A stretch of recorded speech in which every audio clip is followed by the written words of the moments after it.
Olá, profissional que cuida da saúde e segurança dos colegas. Você já se perguntou quantas vezes você foi educador até hoje? Quantas vezes no dia de ontem, no mês passado, você foi professor, educador? Você foi responsável pela formação dos seus colegas? Eu acho que você também tem que pensar que não é só naquele momento da sala de aula. Você também pode pensar naquele momento que você está no campo, na planta, no hospital, na obra, e você vai ensinar, por exemplo, uma pessoa a usar uma máscara, usar um protetor respiratório, uma máscara com filtro, ou quando você está num outro lugar e vai ensinar, por exemplo, qual o correto uso de um macacão, Tyvek, um macacão de nível 2. Nesses momentos, você se vê como educador de segurança? Lembre-se que esse é um dos principais papéis que o profissional de saúde e segurança do trabalho exerce dentro das organizações. Seja bem-vindo, eu sou Renato Santos e você está na Elipse, Psicologia e Segurança do Trabalho. Aqui nós tratamos de temas relativos ao seu desenvolvimento pessoal e profissional.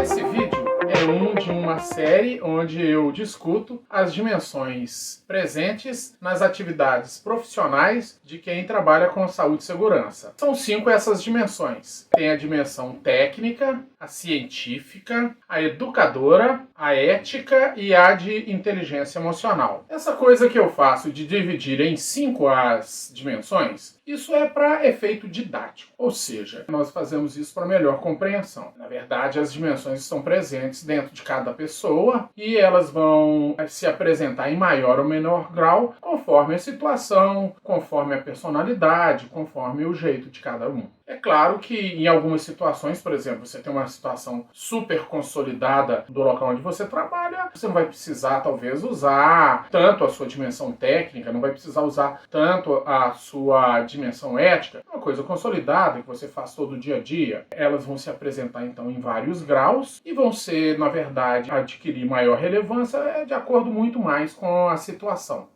Nesse vídeo eu vou falar sobre a dimensão educadora, que é muito importante para quem atua na área. Entre a gente nós sabemos da relevância desse nosso papel, mas ela é muito pouco valorizada pelas empresas, pelo pessoal que é o executante operacional das atividades, pelo pessoal dos recursos humanos. Ela é muito pouco valorizada. Esse papel de educador em segurança do trabalho, ele acontece, em grande parte, nas salas de aula, nos eventos de seminário, nos DDSs, mas é uma coisa que eu queria ressaltar, que não é só nesse lugar. Ele vai acontecer também quando a gente faz uma conscientização, quando a gente faz um convencimento, quando a gente explica do correto funcionamento de um equipamento de proteção individual. Ele vai acontecer lá no piso da fábrica, nas enfermarias dos hospitais, vai acontecer nas plantações, vai acontecer em todo lugar onde haja um engenheiro, um técnico, um profissional da saúde e segurança. E aí eu queria falar uma coisa. Essa é uma atividade para a qual nós não recebemos uma formação pedagógica adequada. Ou seja, a maioria das vezes a nossa formação nessa área é falha.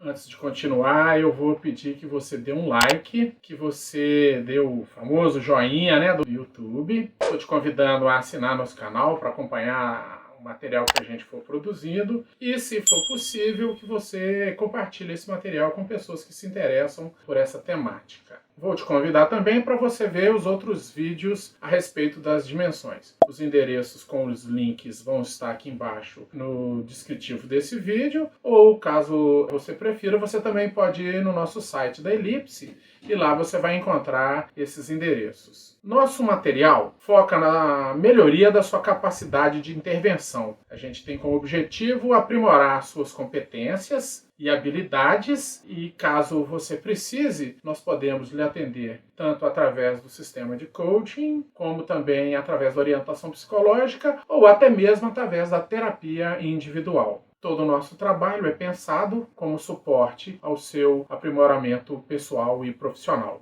Mas por que eu chamo de educador? Quem atua como profissional na área de saúde e segurança do trabalho, porque é uma função essencial nas atividades de segurança. Conhecê-la é fundamental para que você consiga articular as suas ações educativas dentro da empresa. Essas ações vão desde as que orientam o trabalhador, passando pelas de conscientização, capacitação, qualificação, todas envolvendo a formação para a segurança do trabalhador. Esse é um trabalho diuturno para quem atua na área. Educar, educar, educar. É sempre o nosso foco, sempre formando o trabalhador para que ele consiga desenvolver suas atividades com saúde e segurança. E em quais momentos isso acontece? Nos seus DDS, o Diálogo Diário de Segurança, no DSS, o Diálogo Semanal de Segurança, na sua intervenção na CIPA, na sua intervenção em seminário, em aulas ministradas em sala de aula, também nos treinamentos simulados, nas campanhas de conscientização, quando você está organizando a CIPAT. Todos esses momentos você está sendo educador, porque o seu foco é ensinar sobre a segurança na atividade. Um exemplo básico que podemos dar aqui é quando um novo funcionário é admitido na empresa. A parte de gestão de pessoal, a parte de recurso humano, vai cuidar da visão organizacional da empresa, ou seja, vai falar com ele sobre os procedimentos administrativos, horário de chegada, horário de saída, vai passar toda aquela parte administrativa, que dia que é o pagamento, se tem adiantamento, se faltar abono, todas essas coisas o pessoal do RH e da gestão de pessoal faz. A parte de produção realmente é o setor onde o cara está sendo contratado. Ali eles vão mostrar como é que é a produção, como é que é executada a produção. Mas e a parte de avaliação de risco? E a parte de reconhecimento dos riscos e perigos?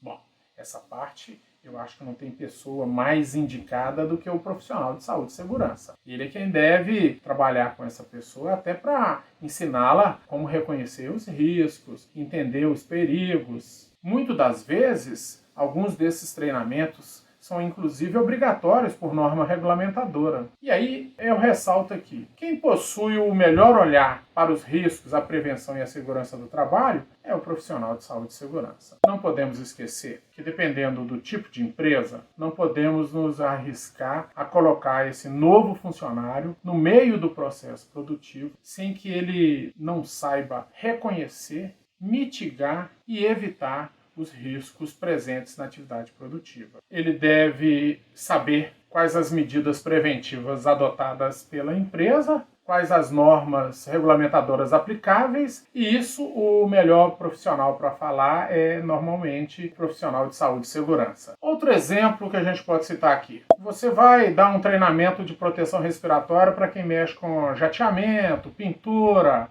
O mais indicado é que esse treinamento, apesar de ter uma parte teórica, ele seja feito no local da atividade. Porque você aproveita, faz um reforço no local do trabalho, onde vai acontecer, e observa, interferência, se está sendo o uso correto, se a aplicabilidade é correta. Isso é o que a gente chama de treinamento no local de trabalho. É claro que um colega seu todo dia faz a mesma atividade. Por exemplo, ele é um pintor e usa uma máscara a vapores orgânicos. Todo dia ele repete essa atividade. Então você não vai precisar fazer um treinamento extenso todo dia com ele. O que você faz? Periodicamente você faz uma reciclagem. Ou mesmo, de vez em quando, você checa para ver as informações se ele está ainda lembrando do correto uso daquele equipamento. Eu lembrei aqui, inclusive, de uma situação que aconteceu comigo. Eu ministrei treinamento para a equipe de brigada durante muitos anos. E eu ministrava um treinamento de uso do conjunto autônomo. E aí, o que acontece? Tem gente que fica permanente na brigada, o cara gosta e ele fica ali muito tempo. E aí, um dia eu estava ministrando treinamento e acabei a parte teórica, eu fazia uma parte teórica em sala de aula, que eu explicava tudo, e depois a gente ia fazer uma parte prática, em que envolvia, inclusive, o resgate, deslocamento, subida e descida em escada de marinheiro. Ou seja, era um treinamento prático muito interessante. Aí, quando eu cheguei com a turma, ficamos ali ao redor do pátio com os equipamentos de conjunto autônomo, um cara chega, um dos participantes, fala: nossa, esse treinamento de novo, já tô careca de fazer, você não tem algo novo para falar, não? Você fala sempre essa mesma coisa. Eu fiquei super sem graça, Algo novo. É um treinamento que é igual desde quando eu entrei, não tinha nada de novo. E aí o que eu fiz? Falei, bom, Se o cara falou isso é porque ele está muito afiado. E aí a gente normalmente, o que a gente faz? A gente põe um conjunto autônomo e deixa ele fora de especificação para que o cara que for fazer o primeiro uso coloque ele no jeito, né? Folgue as correias, abra o cilindro e só depois ele coloque nas costas, prende, fecha e coloca a máscara. E aí o que eu fiz? Falei, bom, se o colega, né, tá reclamando que é algo novo, eu vem cá, colega, e você agora vai ser o exemplo para toda a turma. E aí foi super engraçado. Por quê? Porque ele não teve os cuidados devidos. E aí ele se enrolou todo. O cilindro estava com as correias curtas e ele não conseguia colocar o equipamento. Quando ele conseguiu, com muito custo, colocar, ele pôs a máscara, ele não tinha aberto o oxigênio. Então ele vedou a máscara, ficou com ela pressionada e ficou tentando abrir o cilindro de oxigênio. Meio que sufocou, porque não tinha oxigênio. E aí foi engraçado, porque eu viro para a turma e falo assim, gente, se a gente tivesse numa emergência na área, em que tivesse um vazamento de gás, e o colega fosse usar esse conjunto lá na área, o que aconteceria? Ah, todo mundo riu, né? Ele tinha morrido. Então, assim, ele, na verdade, com toda a arrogância, com todo o formato, ele foi, para mim, o melhor exemplo da importância do treinamento. Eu acredito que o grande papel educador da segurança é o papel facilitador de construção do conhecimento. Ou seja, quem vai aprender, ele precisa construir esse conhecimento.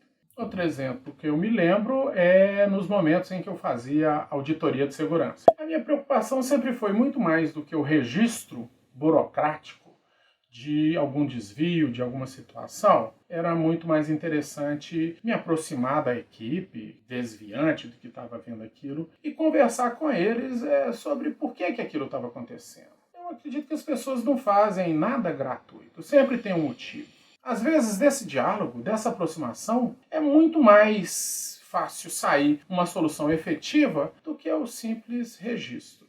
Outro momento que nós observamos essa dimensão educadora é quando a gente preparava os treinamentos de exercício simulado. Primeiramente, a gente criava um pequeno comitê que envolvia as partes responsáveis, né? O setor onde aconteceu o simulado, a área de segurança patrimonial, nós da segurança industrial, a gente fazia um pequeno comitê e aí a gente discutia o básico do que seria o exercício simulado. Local, tipo de emergência, composição da brigada, quem ia participar, quais equipes iam entrar, e aí a gente fazia essa primeira base. De posse das informações importantes, né, e dos detalhes a respeito do evento, normalmente quem redigia o esboço era o pessoal da segurança. Depois a gente sentava novamente com o grupo, aprimorávamos aquele esboço e nos momentos mais finais nós sentávamos com toda a equipe da brigada, discutíamos o evento e aí a gente ia no local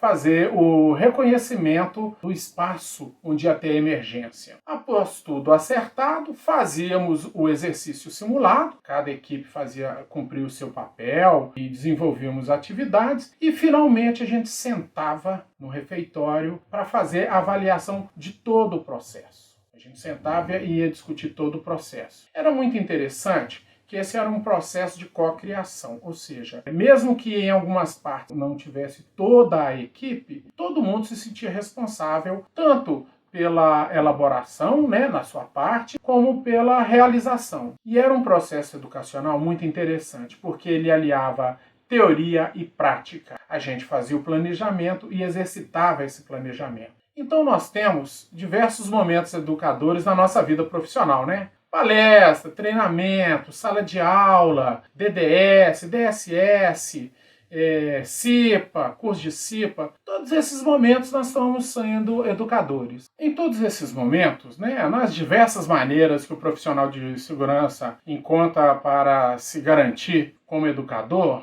e aí é cada um do seu jeito. Em cada um desses momentos é construído essa dimensão educadora. E ela é feita na rotina de cada um, na rotina do dia a dia de cada um. E é claro que essas ações se ressentem dessa pouca preocupação com a formação pedagógica que nós recebemos na nossa formação. É preciso ampliar o espaço para essa formação urgentemente, para que a gente consiga atuar de uma forma cada vez mais eficaz. Pessoal, essas são algumas das situações que eu vivi como educador. Eu vou pedir que você deixe um comentário se você concorda, se você discorda, se você tem alguma situação em que você se viu como educador e que você acha importante relatar. Fala aí para mim dessas situações de trabalho que você atuou como educador e onde você percebeu a sua intervenção. Deixe um comentário, eu vou gostar muito de ler e sempre que possível eu respondo ao pessoal. Outra coisa, caso você tenha um tema, um assunto que você acha relevante e que envolva a psicologia